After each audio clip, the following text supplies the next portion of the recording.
any means necessary. See, whether they have to do it with Tuskegee syphilis experiment, HIV, AIDS, Ebola, whatever, cholera in Haiti, whatever,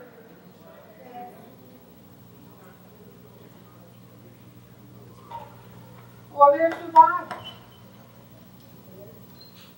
So if we don't understand the game, what in the world can we do?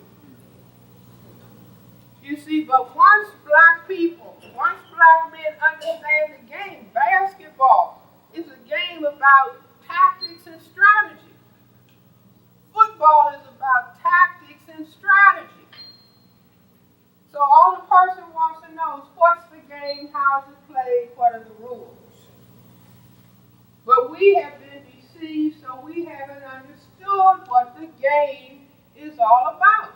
So we're floundering all over the place, not understanding and not making points, because we don't understand the system.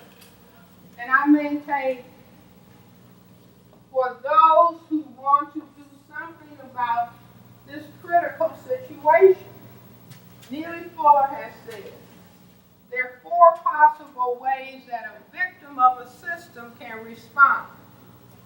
They can submit, they can cooperate, they can resist, or they can engage in destruction of. Now, destruction of, those are the people who are already dead, like Martin Luther King, Malcolm X, the people who they're going to move in spite of the pressure. They don't mind losing their lives. I'm not advocating that. These are all individual choices. Submission means it's too much for me, let it just roll on over. Cooperation with, just give me a job, 2 figures, 3 figures. Resist, I'm talking about the system, so I'm resisting. If they say, Francis, we'll kill you, I'll probably jump back to you.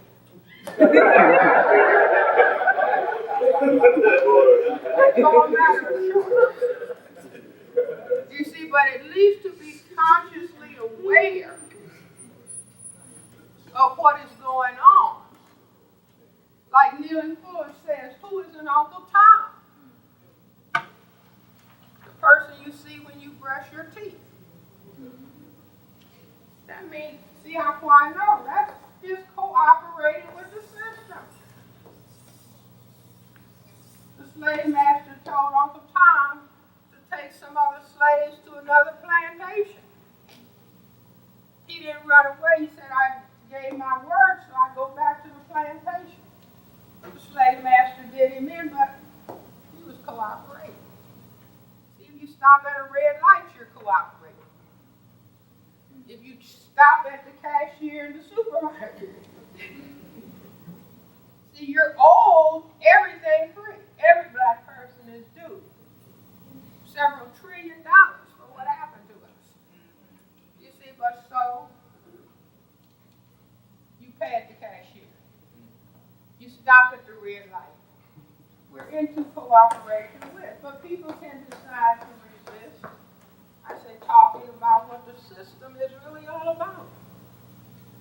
Not deceiving ourselves as to what the system is actually about. And the people who keep resisting, even though they're threats to their lives, they're in a special category. This is not show-off category. It's just where the person's will and where their commitment is. And again, this is not about name-calling white people, cursing out white people. See, I was giving a lecture on Thursday. I said, you know, one of the most important things we can do in relationship to people who classify themselves as white is to say, we're afraid of you all. We're you all. See how quiet it is? That means that truth, but it's not speaking out. Do we have a right to be afraid? Yeah. Sure. Sure. Look at this. I said, this is the problem. Perceived as the problem. When the white police officer, so-called, stops a black man and says, I thought he had a weapon. He does.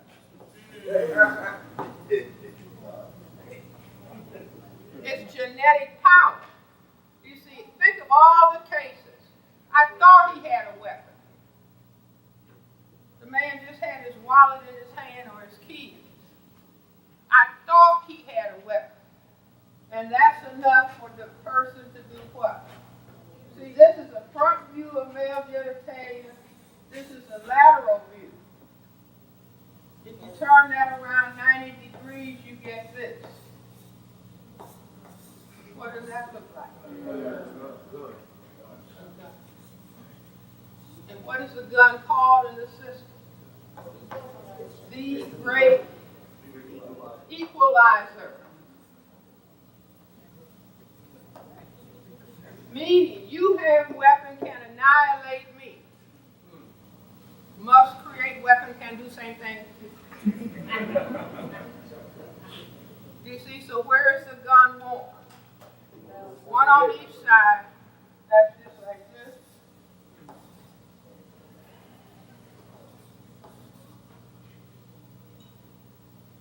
And then it's called justifiable homicide. You see, meaning anytime I see a black male and I get a